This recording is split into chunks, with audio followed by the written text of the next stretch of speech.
Kia ora tātou, it's Cherise here, and I've just been spending a bit of time recapping about and reflecting on the hui which we had on the weekend with Te Puni Kokiri, and I thought rather than throw together a PowerPoint presentation, I'll go good old-fashioned styles and throw it on a whiteboard here for everybody. So our day started with whakawhanaungatanga, and we heard from everybody in attendance at the marae why they had come to the hui.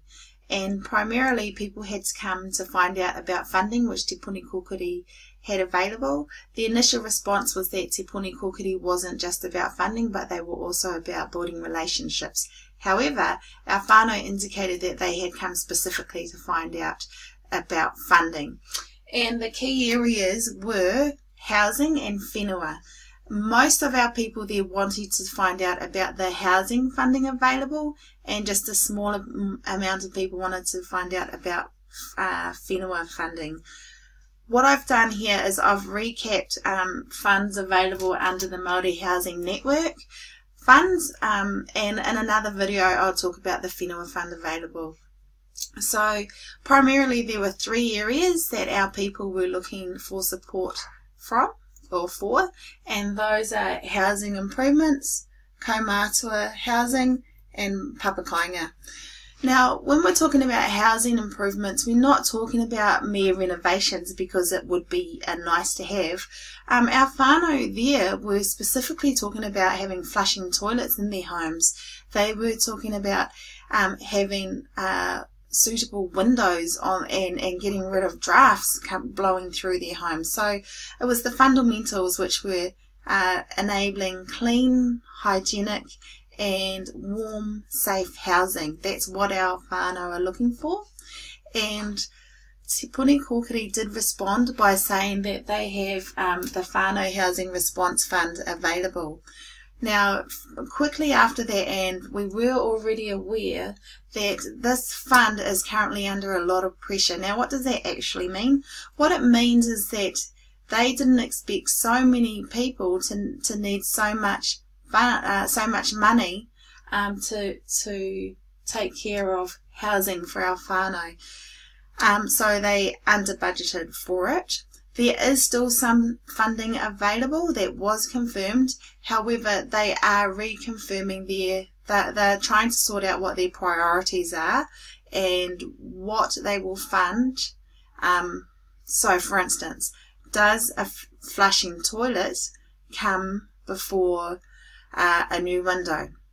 Or does insulation come before new windows? Does any form of heating come before flushing toilets or windows? So they're trying to figure out what comes first out of all the funding applications that they have in front of them, which they are saying they have taken all the A, registrations of interest, or B, funding applications, and put them into a database. So all that means is they've listed, probably by rohi, everybody that has applied, and then they would have listed out what exactly they applied for. And what they'll be going down, they'll be going down and figuring out which one, in which order they should be funding those. Okay, so then what that means for us and our whānau is that if you haven't already registered your interest, you still need to register your interest in that fund, because it's important that both the ministry and the government are completely and fully aware of the need of our people to be able to achieve clean, healthy, warm, safe homes. Alright, so definitely go and register your interest for that fund. The other part to remember here is that it's a community housing repair program. That's what this fund is about. So it's about clean, warm, healthy homes for our whānau, but also it's about community housing repair programs. So the key word there is community and programs.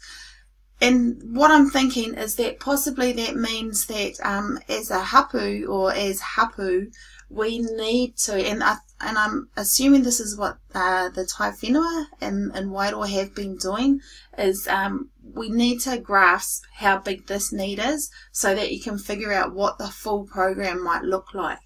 And I think if we can do that as a community, then that's going to increase our chances to be able to access this fund. The next thing is that we spoke about was kaumātua housing, and there is a fund called the Māori Housing Fund. Now the criteria for that is that it is on Māori freehold land or general land that was previously Māori freehold land. Sorry, I'm out of the camera. There we are. And the other part of that is that when you apply for it, that you apply as that a formal entity applies for it. So you can't rock up there as an individual and apply for it. You actually have to have a formal entity apply for it. And what does that mean? So it means, say, a marae committee trust that is registered with the New Zealand Companies Office as an incorporated society, or as a formal entity. It could also be a whānau trust that's registered as a formal entity. So it's a Māori entity and a formal Māori entity. So this Māori Housing Fund focuses on individual households as well as communities wanting to build on Māori-owned, Māori freehold land. And land trusts can also apply for assistance here.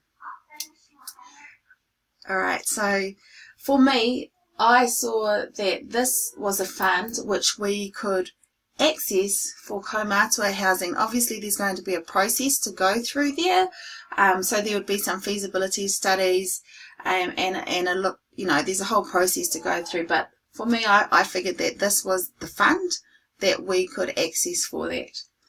Papakainga.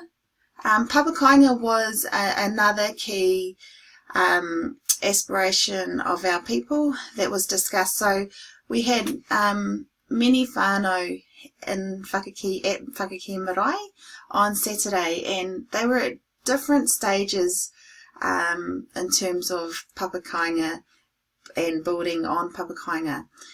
So some whānau had formal entities and had the buy-in of the majority, so they had the required buy-in to be able to build their papakainga.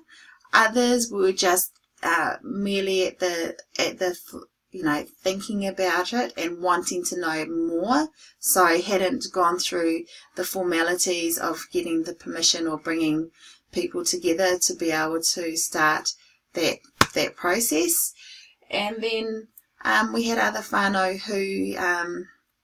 who were hoping to be able to build very, very shortly. So yep, we had a range of whānau there, very interested in papakainga at different stages of the process.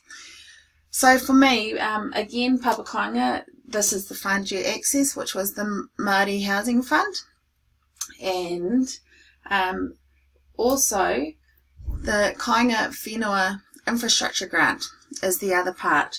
So what happens, so the Kainga Whenua, so I'm going to switch, sorry to change it out a bit, but the Kainga Whenua Infrastructure Grant is there to help us get services to our whenua, to our building sites. So that means roading, that means sewage, that means water, it means power, electricity, telecommunications, so telephone and internet. It also means drainage. So these are the things that the Kainga Whenua Infrastructure Grant will pay for. And when I looked at this, I also thought that possibly it is this here, that where we have a need under the whānau housing response, so for community housing repair programs, but I thought where we had a need for our individual whānau, I thought, now I need to check up on this, but I did think possibly that this is a fund also that could be accessed. Now, do need to double check that. So for me, those are the 3 grants, our streams of funding that we can access. And the other thing I thought was we need to decide whether or not we do this as a wider community project or as individual whānau going ahead and working towards achieving that. So I'm just going to pause this video because I've just got a few things running through my head. Alright, so there are 2 other parts of the fund, of the wider Māori Housing Network Fund, which are, and I'm just going to move this around a bit, which are Special Housing Action Zones Fund and then the Whānau Housing Support Fund. For me, this fund here is to build ability to deliver housing solutions. So to me that sounded like that fund was for whānau or hapu who were looking into actually providing businesses or services that build houses or deliver workshops, and it has a community-wide focus. So, for example, our presenter, one of the presenters, Paula Sharon, I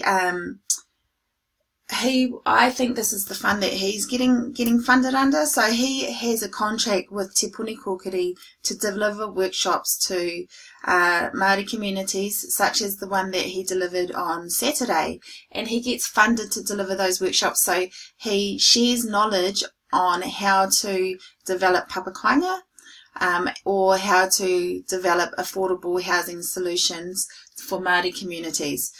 For me, I don't think we're in this space, but I think definitely we could, depending on how we want to approach this, we could be in this space, which is the Whānau Housing Support Fund. Now, what this does is it gives Māori communities funding so that you can purchase the expertise to help you through this whole process, so to assist you with the project. So again, this is something where we, the people of Whakaki, need to figure out, do we want to implement a community-wide project and get some funding to help us through that process, so that we can achieve these aspirations here, so that we can address the needs of our whānau and their housing requirements, so that we can get some kaumātua houses or flats built, or also so that we can progress the building of papakainga. That's all I've got to say for now. I'm going to provide some links below which will take you to a PDF sheet that will give you some more information about everything that I've just spoken about, and also some links to the Te Puni Kokiri site, which will take you through to again some videos, but just to their site, which has all this other information on it as well. It's not in a PDF sheet form, but it is there. I hope that helps. That's all I've got to say for now, and finally, thank you for tuning in and watching this all the way to the end, and I really do need to mihi to everybody that came and participated either in person or via the live Facebook stream on Saturday. Alright, have a great week everyone, and we'll see you back next time. Mā te wā.